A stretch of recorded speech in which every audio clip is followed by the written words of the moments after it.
Aviso: este é um vídeo sobre sonhos, abandono, prestígio e romance. E se você não tá afim de ouvir uma adolescente nerd falando sobre nenhum desses assuntos, pode passar para o próximo vídeo. Eu queria que a maioria das pessoas entendesse o real significado do sentimento de desistir de algo. Eu já fiz muitas aulas de dança e, pra mim, parecia que eu teria que escrever um roteiro inteiro de uma peça de balé só pra ter segurança de sentir que eu tava me expressando ali. No 6º ano, eu escrevi um livro. Era sobre uma garotinha deixada em casa que era sequestrada por uma pomba gigante e levada para um mundo mágico. Enfim, era tipo um Alice no País das Maravilhas misturado com Peter Pan, mas se a Wendy tivesse ficado na Terra do Nunca por medo de crescer. Eu tive vários projetos de livros assim que eu nunca terminei, mas o lance é, eu nunca senti que eu tinha desistido deles. Quando eu escrevo, eu tô fazendo arte, extravasando, sendo produtiva. A promessa da vida capitalista é literalmente isso, né? Mas sabe o que me dá vontade de desistir de verdade? Matemática. Eu fico incrédula que eu vou ter que me desgastar inteira para aprender logaritmo literalmente só pro vestibular. Só para ter a chance de estudar a coisa mais avessa à matemática que existe. Se um dia a vida me cobrar cálculo, eu vou preferir fingir que não sei só de ódio, só para não ter que fazer. Eu mesma não acredito em mim.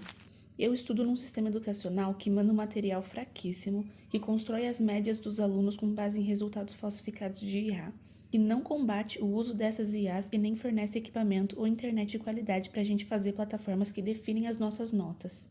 E, para melhorar, ainda proíbem o uso dos celulares, como se literalmente todo aluno da rede estadual, pelo menos aqui no estado de São Paulo, não dependesse do celular para passar de ano hoje em dia. Então, eu fico 9 horas na escola, de segunda a sexta, mais o tempo do trânsito, só chegar em casa e fazer o que eu deveria ter feito lá dentro. Isso é ridículo, e mais ridículo que isso, só eu mesma, que sei de tudo isso e continuo estudando para o vestibular igual uma palhaça. Mas, apesar de a educação ser um direito mal distribuído, eu continuo querendo estudar. E é exatamente por isso que eu escrevo. Eu vi numa aula de Geografia da Saúde que ser pobre mata. Pessoas de classes sociais mais baixas tendem a desenvolver mais doenças mentais, porque a condição social não dá tempo para parar, para ter hobbies, para ter lazer. Falta investimento. Por isso, é simplesmente loucura você ser uma pessoa que tem condição financeira para tentar não enlouquecer e simplesmente escolher não fazer nada.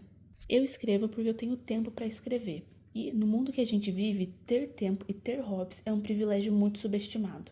Eu escrevo, às vezes até sem muita vontade, porque eu prefiro 1000 vezes deixar um manuscrito inacabado para trás do que deixar 1000 anotações de estudo que são exatamente iguais às anotações de outros milhões de pessoas que estão decorando por aí.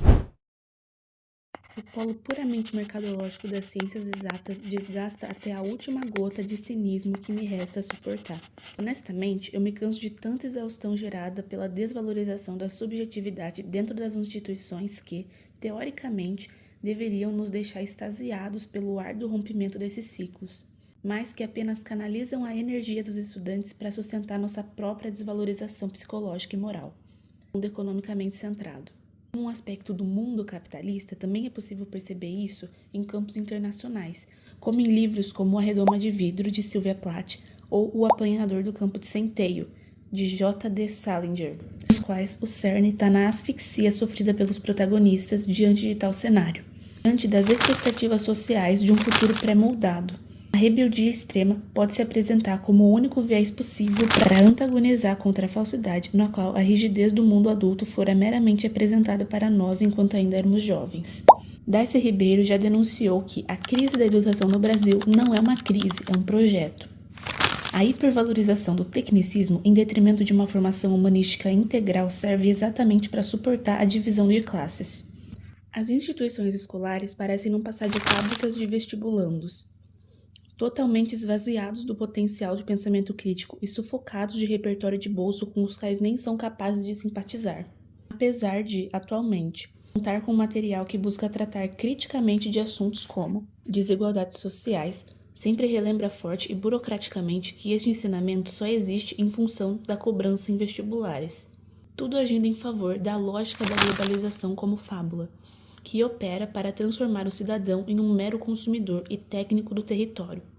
Com a desnaturalização e desestruturação de um ensino eficaz de ciências humanas, o sistema cria técnicos altamente eficazes para o mercado de capitais, mas analfabetos políticos e sociais, como, por exemplo, mulheres incapazes de reconhecer situações em que sofrem moralmente a disparidade de gênero. A narração do capítulo anterior foi inteiramente retirada de trechos do artigo Tirar boas notas não te torna alguém consciente, no meu perfil no Substack. O link está na descrição e na bio do canal. Enfim, só passamos por tudo isso para podermos chegar a esta parte com uma prévia, uma contextualização do porquê eu estar escrevendo um livro em vez de estudar para o meu futuro, que é tão incerto quanto a própria adolescência. Até porque não faz o menor sentido publicar um vídeo falando sobre o processo criativo, como tem ideias para capítulos, e escrever um livro que aborda temas realistas e pesados se, na realidade, eu não me disponibilizasse para criar outros tipos de conteúdos que também conversassem sobre esses temas. Muito obrigada por ter acompanhado o vídeo até esse momento. Eu me chamo Beatriz aqui e em outras redes sociais. Trabalho com criação de conteúdo online desde 2021, mas não neste canal e não tão frequentemente nesse gênero de vídeo. Ainda sou estudante do ensino médio e todos os amigos que vêm aqui em casa acham estranho ter um pôster do Abapuru, do Tarzan e de Mamma Mia e outras coisas misturadas na mesma parede, mas é assim que meu cérebro funciona. Ano passado, eu comecei a fazer um diário com base no conceito web de journaling, o que não foge muito do conceito que eu já tinha de diário, embora eu não tentasse algo assim desde os meus 6 anos de idade. Foi aí que me bateu a ideia de escrever sobre a narrativa que eu estou desenvolvendo hoje em dia. Como eu já disse antes, escrever já era um hobby, um hábito ao qual eu já estava acostumada. Dessa vez, porém, eu decidi que levaria a minha ideia mais a sério, não só devido a uma questão de autoestima, que é impossível evitar, mas também porque eu sinto que eu amadureci o suficiente para escrever uma história longa e divulgá-la para outras pessoas, mesmo que se passe um mês, um ano desde que eu terminei. Acredito que ter nomeado esse capítulo de romance tem muito mais a ver com o fato de que escrever é uma atividade romântica para mim do que com a própria narrativa que eu tô escrevendo, porque sinceramente acho que ela no máximo chega numa novela. O negócio é o seguinte, eu não vou entrar em muitos detalhes a respeito do que se trata, porque eu quero criar outros episódios específicos para isso. Mas vou entrar bem de leve nessa parte de processo criativo, mesmo que não tenha muita coisa para falar, ainda que também vou fazer outros vídeos só sobre esse assunto. Não faço rituais matinais para os dias que eu vou escrever, nem nada disso. A autoria das minhas ideias é inteiramente dada aos meus problemas mentais e às madrugadas que eu passo muito em vão tentando resolvê-los de alguma forma. Sabe aquele meme de quando eu estou lavando a louça e tenho uma ideia de sou eu também? Nem sei se eu sou capaz de gravar um vlog de escrita, porque eu não escrevo quando eu decido escrever, eu escrevo quando acumulo o suficiente para produzir algo que eu julgo de qualidade.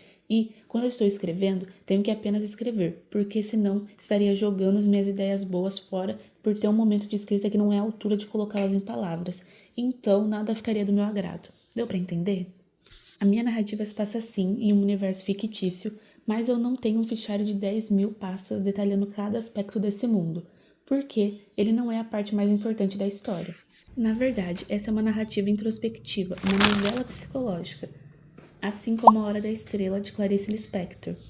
Todo o universo em que ela se passa é só uma desculpa, uma metáfora, vamos dizer, para os conflitos internos da protagonista. Esse é o meu diário do ano passado, e aqui está anotada a primeira manifestação de ideia desse livro. Uma releitura de Peter Pan, mas protagonizada pela Sininho, sendo ela sacrificada por um Capitão Gancho mais jovem e ciumento. Depois de perceber que esse não é o tipo de texto que eu gosto de escrever, fui mudando a história até ela virar o que é hoje. Ainda assim, também mantive elementos que são, convenhamos, bem genéricos da fantasia, como piratas, fadas, coisa do tipo. Sobre o processo criativo, eu não tenho muito o que revelar no momento, além de que eu escrevo as ideias de capítulos neste caderno e misturo-as com os poemas que escrevo aqui. Aí sim eu escrevo os capítulos em prosa digitalmente. Muito obrigada por ter acompanhado o vídeo até aqui e até a próxima.